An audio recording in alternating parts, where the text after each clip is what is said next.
गिबियाव बिएन बड' निउस चेनेलाव बयखौ बरायबाय। चेनेलाव गोदानब्ला अन्नानै चेनेलखौ साबस्क्राइब खालाम आरो खौरांखौ मोजां मोनोब्ला लाइक खालामना हो। दानिया खौरांखौ जोबजासिम फारियै खोनासंलांदो। मोनसे दुखुनि खौरां। बिजनी फानबारि थानानि सिङाव थानाय बरगाव 3 नं लखिजरायाव सानै लाइमोना दौलें आलायना गावनि जिउखौ फोजोबना लादों। मिथिनो मोननाय बादिब्ला बरगाव बदियागुरि गामिनि 9 थाखोआव फरायनाय सासे फरायसुलिया बङाइगाव सिगनसिलानि 17 बोसोर बैसोनि 10 थाखोआव फरायनाय सासे फरायसुलाजों जानबुंनि गेजेरजों मोजां मोनलायदोंमोन। मिथिनो मोननाय बादिब्ला 5 दानसो मोजां मोनलायनायनि उनाव सोमोनांथावै जिउ फोजोबना लादों उन्दै बैसोनि सानै फरायसाया। मिथिनो मोननाय बादिब्ला फरायसुलानि मुंखौ अमिय ब्रह्म आरो फरायसुलिनि मुंखौ नेहा ब्रह्म होनना मिथिनो मोन्दों।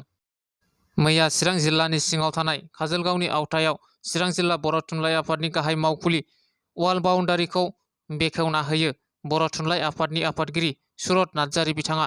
वाल बाउण्डारि गैयै समाव आफादारि बिथिङाव खामानि मावनो गोबां जेंनाजों मोगा मोगि जानांदोंमोन होनना फोरमायो चिरां जिल्ला बर' थुनलाइ आफादा।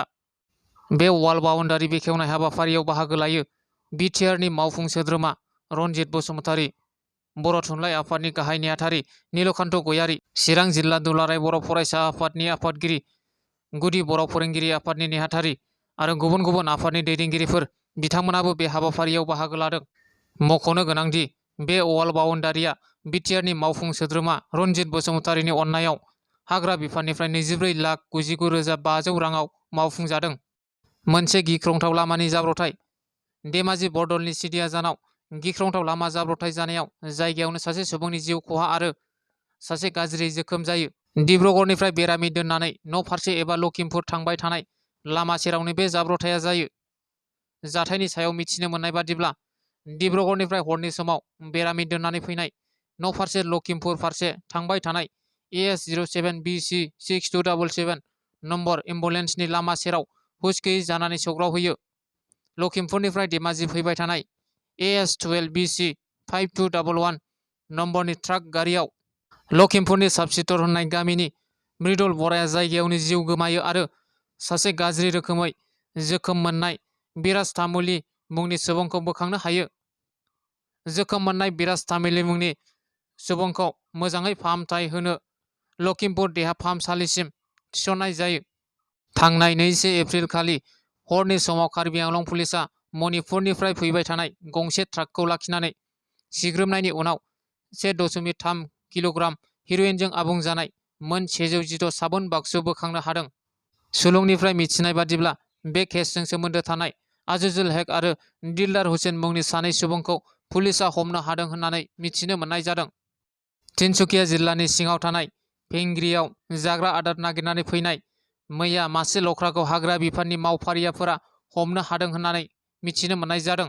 सुलुंनिफ्राय मिथिनाय बादिब्ला बे लख्राया थांनाय साननैनिफ्रायनो गामियाव गिखांनाय थासारि सोमजिहोदोंमोन आरो बे लख्राखौ तिनसुकियानि भेंग्रि ओनसोलाव थानाय 2 नं मगं माइ आबाद फोथाराव हमनो हादोंमोन होननानै मिथिनो मोन्दों। गसाइगावनि 1 नं जारागुरि पिजिआर गामियाव सारअन्थाइ गावनायाव गंसे न'आ सेवहांगार जायो। मैया फुंनि 5 रिंगासो समाव गोब्राब बारहुंखा आरो सारअन्थाइ गावनायजों रोहो रोहो अर जोंखाङो गंसे न'आव। हबिरन बेबा मुंनि बुरि आइजो गोरिब दुखुथिया न'आव सारअन्थाइ गोग्लैनायजों खामब्लावो।